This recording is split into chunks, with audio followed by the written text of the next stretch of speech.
The story begins with a delivery man crossing the road when a speeding truck suddenly crashes into him. The delivery man is badly injured and starts losing consciousness. He somehow manages to call for help. The truck driver gets out and checks if he is still alive, but he doesn't feel even the slightest bit guilty about what he has done.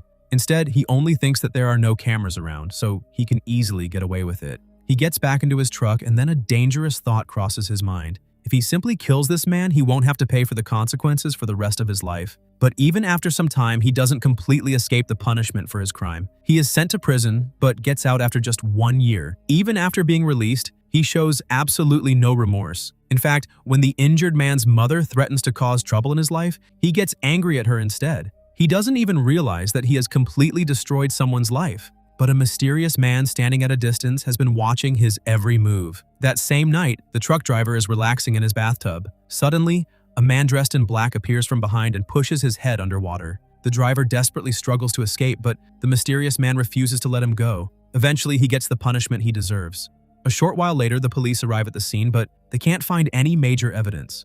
All the cameras around the area had already been destroyed. Nobody had any idea that the person behind this wasn't an ordinary criminal. He was actually a student studying at the police academy, and his name was Yong. During the day, Yong trains at the police academy just like the other students. But when night falls, he becomes a dark hero. He searches for criminals who show absolutely no remorse for their crimes, and then punishes them himself. In reality, Yong had been carrying a burning desire for revenge since childhood. He had watched his own mother die right in front of his eyes. The man who killed her did it simply because he was in a bad mood at the time. But in court, the criminal claimed that he never intended to kill her. Because of this, the judge sentenced him to only 3 years in prison. Little Yong lowers his head in fear, but from that very day, one thought becomes deeply rooted in his mind. One day, he will get revenge for his mother. 12 years later, Yong has become extremely strong after learning various fighting techniques at the police academy. Now, his first target is the same man who killed his mother. One day, the criminal is beating up a bus driver because the driver had previously reported him. He doesn't stop until the driver falls unconscious. Then he casually walks away. Yong silently follows him until they reach a deserted alley. There, Yong catches the criminal and brutally beats him. What shocked Yong was that this man already had 18 criminal records against his name. Yet, he was still walking around freely. Because of this man, Yong's entire family had been destroyed. And now, after all these years, Yong finally gets justice for his mother. After returning home, Yong looks at his mother's photograph. For the first time, there is a sense of peace on his face. But before going to sleep, he notices a news report. The report says that a man had entered someone's house and committed an inappropriate act. When the homeowner tried to stop him, the criminal brutally beat him. Since the criminal hadn't fled the scene and hadn't destroyed any evidence, the court refused to issue an arrest warrant against him. But the matter doesn't end there. Sometime later, the same criminal returns to harass the family again. This time, he even threatens to kill their son. That's when Yong suddenly arrives at their house. He blocks the window with a wooden board and stops the criminals from escaping. Then he grabs both of them and beats them brutally before throwing them into a pile of garbage. Slowly, news of the Dark Hero's actions begins spreading among the public. Yong's friend Min also fully supports what he is doing. He believes that the Dark Hero should continue fighting against criminals like these. Meanwhile, one of the victims thanks the Dark Hero through the media. Seeing this gives Yong even more confidence. Now, he starts searching the internet at night for new cases. During this search, he discovers a doctor who secretly records his patients and abuses them. But in court, the doctor receives only 6 months in prison. And shockingly, his medical license isn't even taken away. Yong puts on his black hoodie and heads straight to the clinic. The doctor has already given anesthesia to a patient and turned on a hidden camera. Just as he is about to move forward, Yong suddenly smashes through the glass and bursts inside. He gives the doctor a sedative and then strikes his hand so hard that he is no longer capable of working as a doctor again. After several similar cases keep coming to light, the police start focusing their attention on the Dark Hero. Meanwhile, journalist Choi also begins following his trail. She notices that all the criminals being targeted by the Dark Hero had committed serious crimes, but received very light sentences. Their crimes had already been reported in the news, and the public was furious with them. Choi starts a show called Dark Hero, and before long the show goes viral. But Choi doesn't know that Yong doesn't punish every criminal blindly. If a criminal genuinely regrets what they have done, Yong even gives them a chance to change. To bring the Dark Hero out into the open, Choi reveals the identity of another criminal named Young. Young had committed a very serious crime against a student at an amusement park, but after pretending to suffer from a mental illness, he was sentenced to only 7 years in prison. After watching the show, Young becomes extremely angry. He secretly logs into the school database and retrieves all the information related to Young. Meanwhile, the public also turns against Young. People gather outside his apartment and start throwing stones at his house. Young finally gets scared and secretly plans to leave that night. Using a fake passport, he pretends to escape the country and throws his ankle monitor into the sea. The police split into two teams. One team goes to the port to investigate, while the other goes to the victim's house to protect her. After searching the port all day, the police still find nothing. They assume Young may have escaped on a boat. By nightfall, there are a lot of ships at the port, but the police don't have enough officers to cover everything. Because of this, the officers stationed at the victim's house are also called back, leaving only one officer behind. Around the same time, a delivery man wearing a helmet arrives. One of the officers becomes suspicious and asks him to remove his mask. When he realizes that the man isn't Young, the officer walks away. But the real Young had already attacked that delivery man near the elevator. Young then disguises himself as the delivery man and reaches the victim's house. As the officer standing at the door starts to relax, Young suddenly attacks him with a knife. Hearing the noise, the girl opens the door, but Young grabs her. Despite being injured, the officer tries to stop him and tells the girl to run away. But Young grabs him too. He starts taking out all his anger on the girl and screams that she ruined his life. But the truth is that Young was the one at fault, while the girl herself was the victim. Young even says that if he had killed the girl right then, maybe he wouldn't have to face people's hatred today and could simply spend the rest of his life in prison. Just as he is about to do something else to the girl, Young arrives and kicks him hard, sending him flying.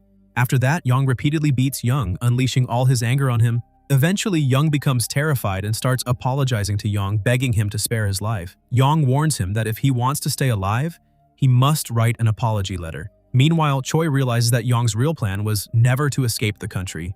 He had come there to take revenge on someone. Choi immediately rushes to the location, but by then, it is already too late. Young has already left. However, this time, Choi gets an even bigger scoop. The next day, news of Young's death spreads throughout the city. The police find several clues at the scene, making it clear that this wasn't an accident but a murder. The police now focus their attention on the dark hero, and Young becomes the main suspect. Meanwhile, Choi shows photos of the crime scene on her show. The news creates another huge stir among the public, increasing pressure on the police to solve the case quickly. After that, they seek help from a professor at the police academy. The professor becomes convinced that the dark hero knows a lot about the police investigation. Just then, a female student passing by also questions the police. She says that instead of trying to catch the dark hero, the police should reward him. On the other hand, the TV station continues receiving plenty of criticism from the public. Some people are calling the dark hero a criminal. But reporter Choi doesn't care about any of that. All she cares about is increasing ratings and views. That same night, Choi reveals the complete information of 3 criminals on her show and waits to see which one the dark hero will target next. Among these 3 criminals, there was also a man named Soon. Soon and some of his accomplices had broken into their former employer's house where they killed his wife and 2 children. Later, Soon put all the blame on 2 minors and managed to escape punishment himself. Not only that, he even used to brag in front of his friends that the law could never touch him. Soon's brutal actions make Young furious. He tracks him down to a nightclub where Soon is present. There, a girl starts talking to Young after noticing his looks. But Young's entire attention is focused on Soon. The girl assumes that Young wants to buy drugs from her, so she takes him to the side. She then puts drugs in her mouth and kisses Young, causing him to lose control of his senses and leaving him barely conscious. The next morning, when Young wakes up, he sees a video of the victim's family. He remembers Soon's completely shameless behavior, and his sadness quickly turns into anger. After investigating, he discovers that Soon wasn't just involved in selling drugs. He also targeted minors and had hidden all his money in a remote location far outside the city. To lure Soon out, Young leaves a phone number inside his car and tells him to turn himself in. Soon has his men investigate the number. As soon as he finds out that it belongs to the anti-drug team, he panics. He assumes that the police have discovered his drug business. So he immediately goes to the place where he has hidden his money. But the moment Soon arrives, he is stunned. His safe has already been broken open and all the money is gone. Then he sees Young waiting for him outside. Young is about to burn the dirty money, but Soon tries to stop him. Young pushes him back and tells him to apologize to the victim. He then throws a lighter in front of him. Enraged, Soon grabs a shovel and charges at Young, but Young easily stops him. He grabs Soon and ties him to a metal frame. Terrified, Soon begs Young to let him go and promises that he will apologize to the victim the next day. Sometime later, the police discover Soon's dead body, and the dark hero once again becomes the biggest topic of discussion among the public. But politicians begin openly speaking out against the dark hero. They argue that punishing criminals is the police's job, not the job of some masked vigilante. To capture the Dark Hero, the case is handed over to the regional unit. The team is led by Captain Joe Han. He is an extremely fearless and powerful officer, and even gangsters are afraid of him. Captain Joe Han first captures one of Soon's men and tries to extract information from him. The man realizes that Joe Han is a police officer and tries to escape, but even after being caught, he continues acting arrogantly. Captain Joe Han stops him and asks if he has recently seen any suspicious man around Soon. The man pulls out a knife, but Captain Joe Han immediately stops him and pins him against a fence. Seeing his situation, the man finally becomes frightened and reveals that Soon had recently asked him to investigate a number belonging to the anti-drug team. Soon suspected that the person who killed him was a young man, but Captain Joe Han doesn't get any major information from him. Meanwhile, several copycats inspired by the Dark Hero start appearing. Another TV show copies Choi's idea and reveals information about 3 cases involving criminals who received extremely light sentences. After the news airs, an imitator also begins dealing with criminals using the Dark Hero's methods. He records the entire thing himself and sends the video to the media. The imitator openly admits that he knows what the Dark Hero is doing is also a crime, but he says he won't stop until the victims receive the justice they deserve according to the law. After his statement, people begin asking a serious question.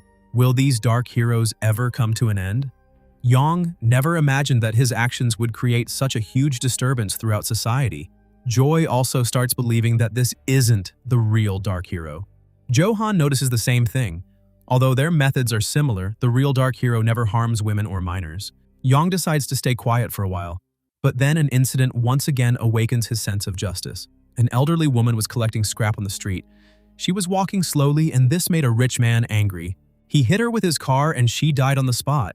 Even after doing that, the rich man showed absolutely no remorse. The owner of a nearby shop saw what he had done and beat him up. The police arrived at the scene and took the rich man to the hospital, but instead, the shop owner was arrested for assault. After seeing the news, Yong became even more furious.